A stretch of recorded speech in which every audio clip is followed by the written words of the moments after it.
Your mouse pad is dirty. Maybe it's time to give your desk setup a little attention and clean things up. I don't know what that was. Attitude. Let me show you how to clean it up. Cleaning a mouse pad could not be any easier. Most are made out of this foam, neoprene, plasticky material, polyester even, I don't know. But most of them are really tolerant to just a quick clean and really easy to use. Really, all you need is some dish soap and water. And my favorite method is just some power wash. That's gonna be a lot more effective in most cases than just regular dish soap. I just think it's easier to use. You can do this over the sink, but for our purposes, I have a bowl of warm water. I'm just going to rinse off my mouse pad, spray it with some power wash. I let that power wash sit on there just for a few minutes, and you can just gently brush it. You can do this with a sponge, a brush. You can even just do this with a microfiber cloth. You wanna be pretty gentle. You don't wanna rip the fabric, tear it, make any snags or anything, but it really doesn't need much.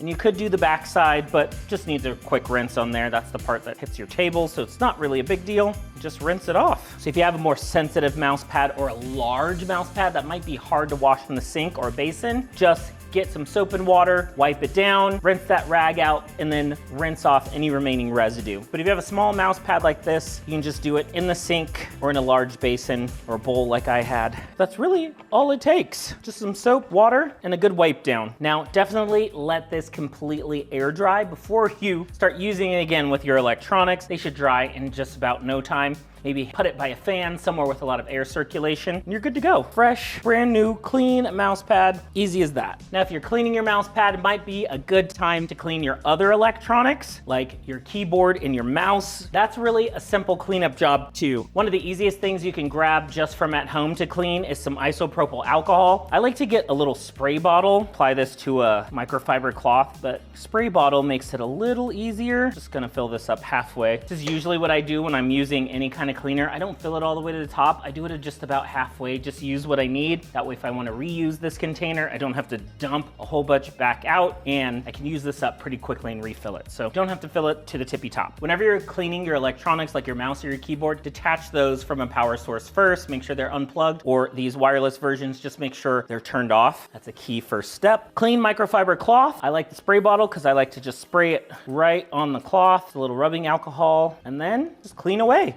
Just give it a simple wipe down. If there's any difficult areas, you can use something like a Q-tip. Just hydrate that with your rubbing alcohol, and then you can get kind of in the details. Alcohol is great to clean because it evaporates really quickly. That moisture is not going to get into the electronics if you're careful. Now, alcohol can be kind of harsh. It can dry out some materials, so you want to use it a little sparingly. That's why I like to spray it, just so you have the right amount on your cloth versus saturating it and getting a lot of that liquid on here. Just wipe off all the surfaces until it's nice and shiny. Alcohol is great because it'll help remove dirt, oils, a lot of residue. Maybe you have something sticky on there. Alcohol will help not only clean it and get rid of those germs, but get rid of anything sticky and gross on there as well. The other thing I've been using for electronics lately is a little bit of my cellar water. This stuff is usually good for makeup removal. It's great for dirt and oils, so you can use a little bit of this. Also, same thing, anything you're using on your electronics, just use it very sparingly. You don't need a lot. You don't want too much on there, but you can go ahead and wipe the surface. This is great for the places that your fingers touch pretty regularly. That's where a lot of those dirt and oils come from. It gets built up over time. People spend most of their week,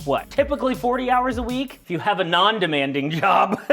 But people spend a lot of their time at their desk, and it's probably the least cleaned area of anybody's life. So you should definitely make a routine to clean your desk probably daily, and then do maybe a more thorough cleaning once a week, once every 2 weeks. Your desk is something you definitely want to keep clean. So make sure you wipe down any dust, dirt, clean those electronics when you get a chance. You can just keep some stuff on hand in a drawer in a cabinet, kind of work it into your routine to do a daily cleanup and then maybe a weekly routine or maybe bi-weekly, just depending. But our workstations can harbor so many germs and just get so gross over time. But that's all it takes. Now, this should dry pretty quickly, but I usually like to let this sit out for a little bit. That's why it's good to do at the end of your workday. give it a few minutes and then charge things up so it's ready to go the next day. Same goes for your keyboard. Let's make sure everything is off. It's helpful, especially for a keyboard that has a lot of crevices. Maybe there's some crumbs in there. After you turn it off, before you clean it, you can invert it and give it a little tap, or you can use a soft brush while it's upside down just to brush away any dirt and crumbs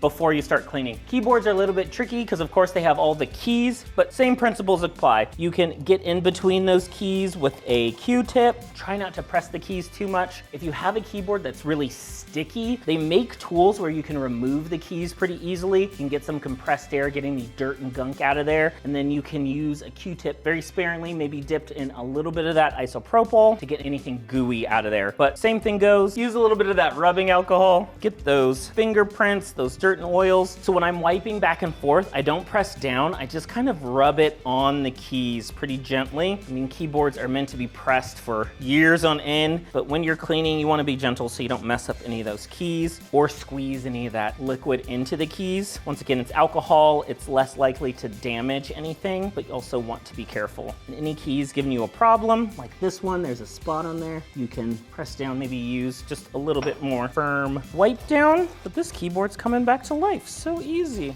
Of course, they make things like screen cleaners and keyboard wipes and all that. Trust me, you just need something simple like micellar water or rubbing alcohol. Just be very gentle, very careful. Don't use too much. Be sure to get all sides and surfaces, because electronics that you take care of, that dust isn't building up in them, that dirt and oils aren't building up in them, those are gonna last you a longer time. And two, cleaner keyboards mean you're spreading less germs around, you're keeping yourself safer and cleaner. Nowadays, all these editors, all these coders are getting sloppy. There used to be a rule where you couldn't have food and drinks around your computer. Now everybody, drink your coffee on top of your keyboard, spill your coffee on, nobody cares these days. But I remember that used to be a rule at an office I worked at. You're like, oh, what's that QT cup doing near your computer? But we were working with very expensive computers, so keeping them clean and away from damage is probably a good thing. All right, it's looking way, way better. I mean, a good general rule of thumb when it comes to any cleaning is when you see a mess, clean it up. I think people have a tendency to be like, oh, my keyboard's a little sticky, and then they just keep using it for a few weeks. Oh, my mouse pad's dirty, but I'm gonna keep using it for a few weeks. When you notice a mess, just clean it up. It's just an easier way to keep things cleaner in the long term. See a mess, clean a mess. That feels like one of those signs you have up at work.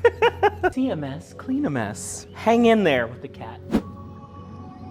So this key has a little gunk built up, so I just need a little toothpick. When I write a book on resourceful cleaning, it's like, just use tools that are around, like a toothpick. Perfect, that's all you needed. Oh my gosh, those keyboard guitars.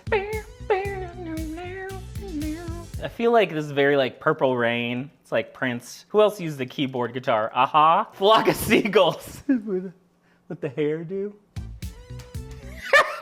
About to say, I wish I lived in the 80s. I technically lived in the 80s. I did not go to concerts in the 80s. I would have loved the keyboard guitar. I say this all the time, but when you start a cleaning project, you just get in the zone and you want to clean every little inch, make sure it's perfect. Let this air dry. It's already pretty much dry, but usually I like to give it a little bit, plug it in, let it charge, reuse it. You're good to go the next day. Fresh, healthy, clean keyboard, mouse, sanitary desk.